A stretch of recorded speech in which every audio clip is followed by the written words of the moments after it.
लीजिए प्रस्तुत है छत्तीसगढ़ी लोकगीतों का फरमाइशी कार्यक्रम फोन करो छत्तीसगढ़ी गीत सुनाओ।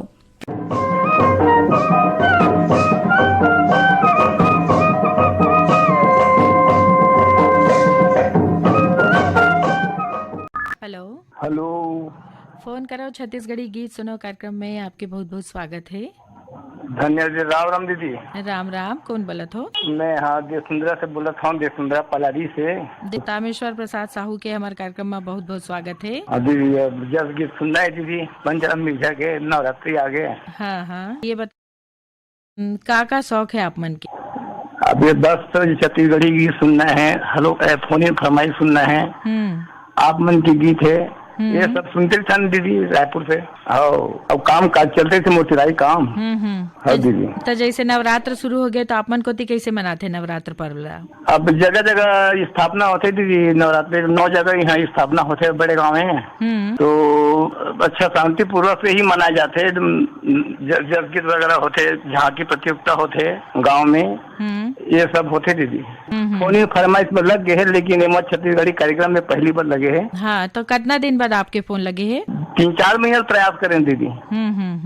तो ये पैत लग गए ना? लग गए दीदी, बहुत खुशी हुई दीदी। हाँ, हमू मल्ला बहुत तो खुशी लगा थे। पंचराम मिर्जा के जो गीत है ना, महिषासुर मारन वाला गीत बहुत पसंद आते दीदी, सुना देते हो। हाँ, तो आज के कार्यक्रम में फोन लगाए बार आपके बहुत बहुत धन्यवाद। तावा सुनथन आपके पसंद में एक गीत ला। लाली से दूर भरबे ये राजा मोर मांग में, लाली से दूर भरबे ये राजा मोर मांग में, लाली से दूर भरबे ये राजा मोर मांग में। बरतर शिव के बरतर शिव के बरतर शिव के मंदिर तरिया पार में, ये लाली सिंदूर भरूं ये रानी तो मांग में, लाली सिंदूर भरबे ये राजा मोर मांग में। बरतरी शिव के बरतरी शिव के बरतरी शिव के मंदिर तरिया पार में, लाली सिंदूर भरबे ये राजा मोर मांग में, लाली सिंदूर भरूं ये रानी तो मांग में।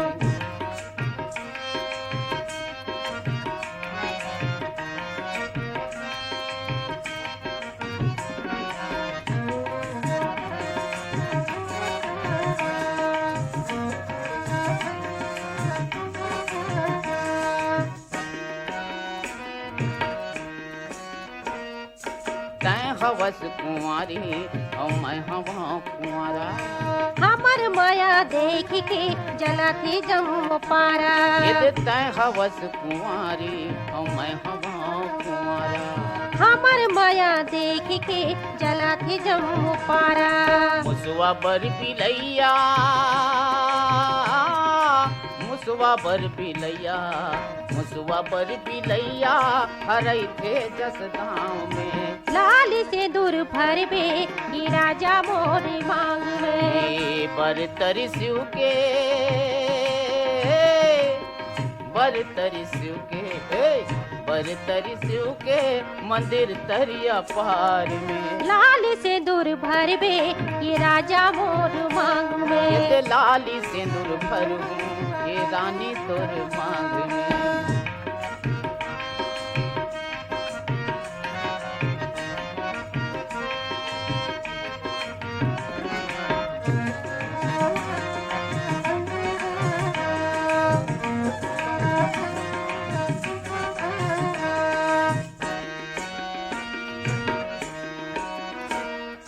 तेल यौहर दिला जो परले गोयंग में, बार के रूख में भावल की जर ले पुसंग में, तेल यौहर दिला जो परले गोयंग में, बार के रूख में भावल की जर ले पुसंग में। लुगरा धोती के अचरा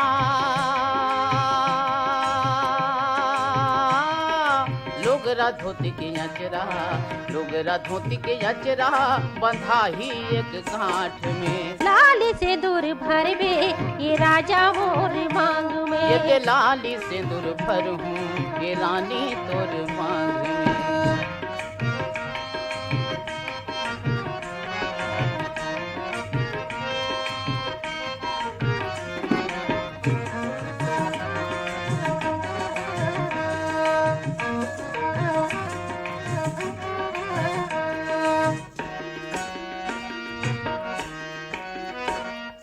शिव जी के मंदिर में दिया ना जलाबो, हरियर बेलपतिया और नारियल चढ़ाबो। गौरी शिव जी के मंदिर में दिया ना जलाबो, हरियर बेलपतिया और नारियल चढ़ाबो। दोनों छनु माथा,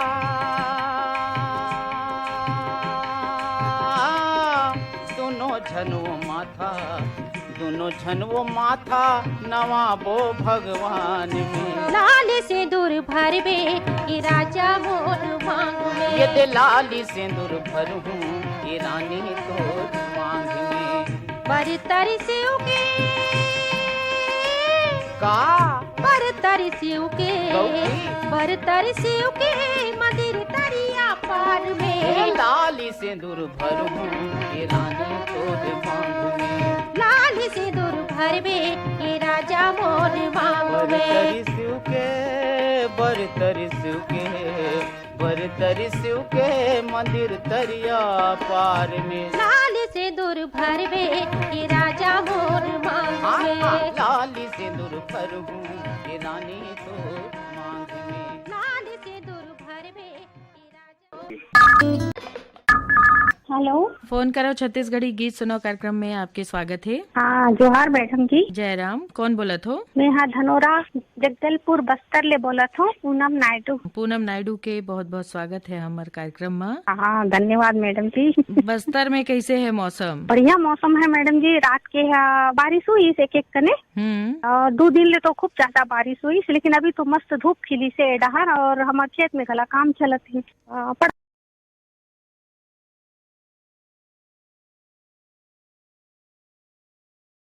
ममता चंद्राकर की आवाज में सभी गीत अच्छे लगते। आप मन संगठिया के तो हमला बहुत ही खुशी होते, बहुत ही बने लगते मैडम जी। बहुत दिन के बाद मैं यहाँ फोन लगाए हूँ यहाँ कार्यक्रम में फोन लगी साप मन के, और कार्यक्रम में फोन लगाए पर आपके बहुत बहुत धन्यवाद। हेलो, फोन करो छत्तीसगढ़ी गीत सुना कार्यक्रम में आपके बहुत बहुत स्वागत है। कौन बोलत हो?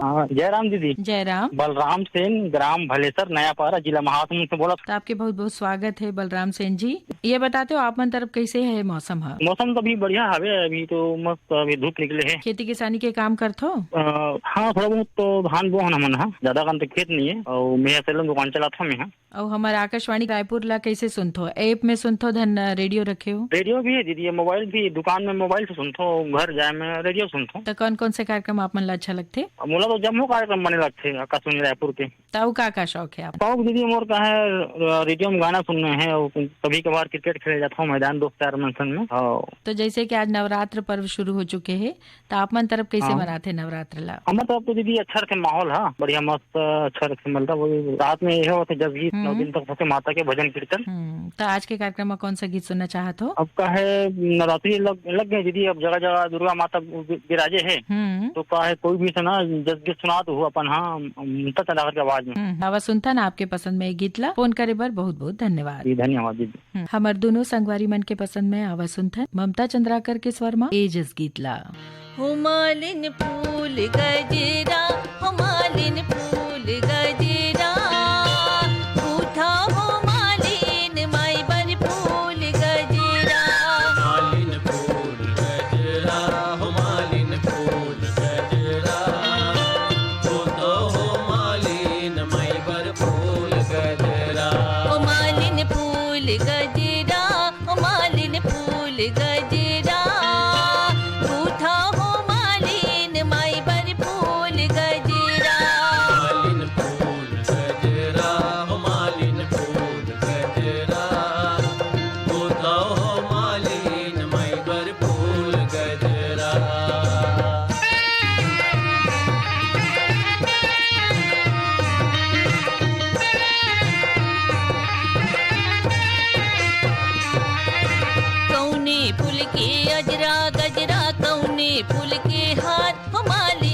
कौने फूल के हार, कौने फूल के अजरा गजरा, कौने फूल के हार हो मालिन, कौने फूल के हार। कौने फूल के माथ मटुकिया हो,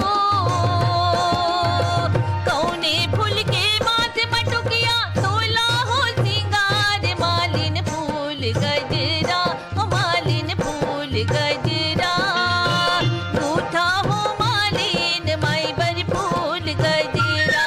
मालिन फूल गजरा हो मालिन फूल गजरा, तू तो हो मालिन मई पर फूल गजरा।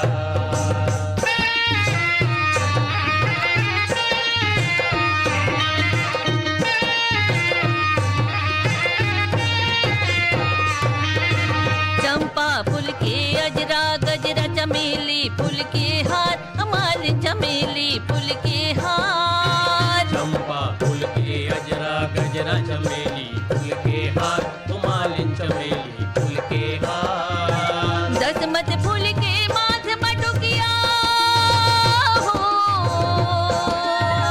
दसमत फूल के माथ मटुकिया, तोला हो सिंगार मालिन फूल गजरा, हो मालिन फूल गजरा, गूथा हो मालिन माई बर फूल गजरा। मालिन फूल गजरा हो मालिन फूल गजरा, तू हो मालिन मई पर फूल गजरा।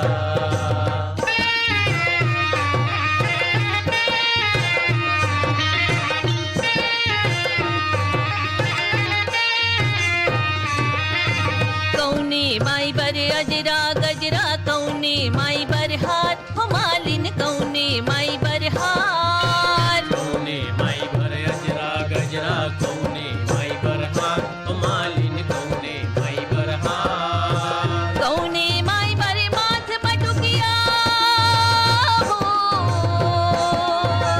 कौने माई बर माथ मटुकिया, तोला हो सिंगार मालिन फूल गजरा, हो मालिन फूल गजरा, गूथा हो मालिन माई बर फूल गजरा।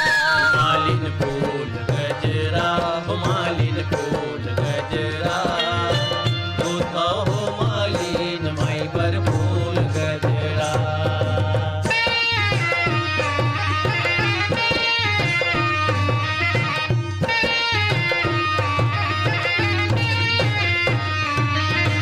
चंडी माई बर अजरा गजरा, शीतला माई बर हार, हो मालिन शीतला माई बर हार। चंडी माई भर अजरा गजरा, शीतला माई भर हार हो मालिन शीतला माई भर हार। कंकालिन बर माथ मटुकिया हो, कंकालिन बर माथ मटुकिया, तोला हो सिंगार मालिन फूल गजरा, हो मालिन फूल गजरा, गूथा हो मालिन माई बर फूल गजरा। मालिन फूल गजरा हो मालिन फूल गजरा, तू तो हो मालिन माई पर फूल गजरा। ओ मालिन फूल गजरा, ओ मालिन फूल गजरा, गूथा हो मालिन माई बर फूल गजरा, ओ मालिन फूल गजरा, ओ मालिन फूल गजरा, गूथा हो मालिन माई बर फूल गजरा, ओ मालिन फूल गजरा। हेलो हेलो, फोन करो छत्तीसगढ़ी गीत सुनो कार्यक्रम में आपके बहुत बहुत स्वागत है। बोलत हो मैं मोहला कुर्सी पाले बोला था मैडम, विष्णु राम यादव। विष्णु राम यादव काम बुता करथो आप मन ह मैं कृषि काम करता हूँ मैडम। का लगाए हो ये पैत धान लगे हैं मैडम। बने होए फसल ह पानी वानी तो बने गिरे है पैत। हाँ, पानी तो अच्छा गिरे। तो फसल अच्छा हुए ना। हाँ, तो जैसे कि नवरात्र पर्व आज से शुरू हो चुके तो अपन तरफ कैसे मनाते? बस नवरात्रि अपन गांव में ही मनाते में और ईद त्योहार में अपन बड़े बड़े मंदिर है मन में सब देखे बर जाते लोग लेकर गांव के। तो आज के कार्यक्रम में कौन सा गीत सुनना चाहते हो? सिंह के सुना। मंसूरी सिंह के स्वर में आवाज सुनथन आपके पसंद में ए गीत ला। फोन करे बर बहुत बहुत धन्यवाद। धन्यवाद मैडम।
हेलो हेलो, फोन करो छत्तीसगढ़ी गीत सुनो कार्यक्रम में हाँ, आपके नमस्ते दीदी।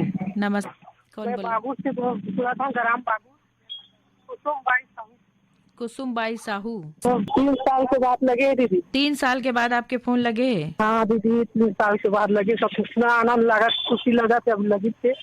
हमला भी अब बड़ खुशी लगा थे। कहाँ ले बोले थे कुसुम बाई साहू? बागू, गराम बागुर गंडई साहू। हाँ, बागुर। बागुर गंडई ले ना? हाँ। तक काम बुता करथो आप में? हाँ दीदी, ये तो समूह चला, समूह से और समूह चला था, समूह के द्वारा से मीटिंग में जाता हूँ अभी। हाँ, 6 सदान में लगे हैं मीटिंग है, समूह जाते खेती किसानी और कमाता दीदी। हाँ, खेती किसानी में ए पाइत का लगाए हो आप मन? वही धान अभी बाबा थे घर में, बाड़ी छोटे से बाड़ी में टमाटर, भाटा, मिर्चा लगाए हो दीदी। सब्जी भाजी भी लगाए हो? हाँ, हाँ, सब्जी भी लगाए हैं, बरबट्टी है, भिंडी है, मना निकला थे, घर चलाओ निकला थे। तो घर के खेती बाड़ी के जो सब्जी भाजी रहते वो तो अब्बड़ पौष्टिक रहते और बने मीठा थे। हाँ दीदी, मीठा थे। अब तुमा लगा थे, तुमा निकला थे, बेचे के लिए निकल जाते हो, तुमा बेचे के लिए गया भाई। हाँ, बेचा था तुमा। तो आज के कार्यक्रम में कौन सा गीत सुनना चाहते हो? सरस्वती निषाद के सेवा गीत, अभी नवरात्रि चालू हो गए आज से, सरस्वती निषाद के जग गीत सुनना चाहता हूँ। तो आवाज सुनते हैं आपके पसंद में गीत ला? सब चीज के है ला। हाँ, बचपन के अपन सुना आवाज आवाज सुनते हैं आपके पसंद में गीत ला। फोन करे बर आपके बहुत बहुत धन्यवाद। मैया भुवन में बाग लगाए हो माय, मैया भुवन में बाग लगाए हो माय। मैया भुवन में बाग लगाए हो माय, मैया भुवन में बाग लगाए हो माय। हो मैया भुवन में बाग लगाए हो माय, मैया भुवन में बाग लगाए हो माय। मैया भुवन में बाग लगाए हो माय, मैया भुवन में बाग लगाए हो माय। के ओरी बोए बेला चबेला, के ओरी मोंगरक झाड़े, के ओरी बोए बेला चबेला, के ओरी मोंगरक झाड़े।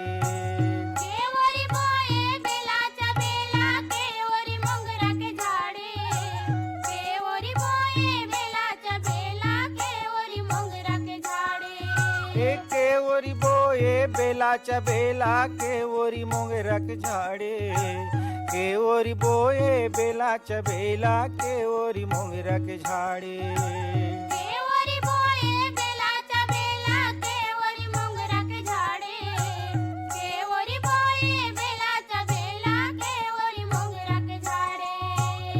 ओरी बोए राई झुई कुंजन क्यारी, आस पास नरियर के बारी, झोफा झोफा फरे सुपारी, दाख दरवन किकती क्योरा, नारंगी लगवाए ओ मैया भुवन में बाग लगाए हो माय, मैया भुवन में बाग लगाए हो माय।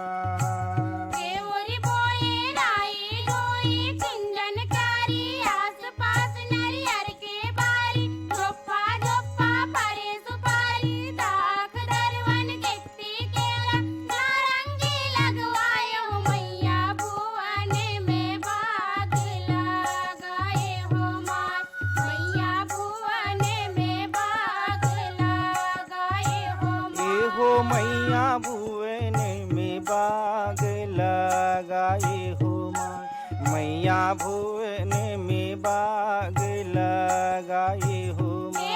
मैया भुवन में बाग लगाए हो माय, मैया भुवन में बाग लगाए हो माय। नौरी बोए बेला चबेला, नौरी मोंगरक झाड़े, नौरी बोए बेला चबेला, नौरी मोंगरक झाड़े। नौरी बोए बेला चबेला, नौरी मोंगरक झाड़े, नौरी बोए बेला चबेला। बेला चबेला नौरी मोंगरक झाड़े नौरी बोए बेला चबेला नौरी मोंगरक झाड़े नौरी बोए बेला चबेला नौरी मोंगरक झाड़े नौरी बोए बेला चबेला नौरी मोंगरक झाड़े दसोरी बोए राई झुई कुंजन क्यारी आस पास नरियर के बारी झोफा झोफा फरे सुपारी दाख दरवन केकती क्योरा नारंगी लगवाए मैया भुवन में बाग लगाए हो माँ मैया भुवन में बाग लगाए हो माँ दसोरी बोए राई झोई कुंजन कारी आस पास नरियर के बारी झोपा झोपा परे सुपारी दाख दरवन केकती केवरा नारंगी लगवाए हो मैया भुवन में बाग लगाए हो माँ मैया भुवन में बाग लगाए हो माँ ए हो मैया भुवन में बाग लगाए हो माँ मैया भुवन में बाग लगाए हो ई गीत सिंह सिरावत है हमार फोन करो छत्तीसगढ़ी गीत सुनो कार्यक्रम है गीत ला जोड़े रहीन वीरभान साहू है तब मधु साहू ला देवो विदा जम्मू संगवारी मल्ला हमार राम राम जय जोहार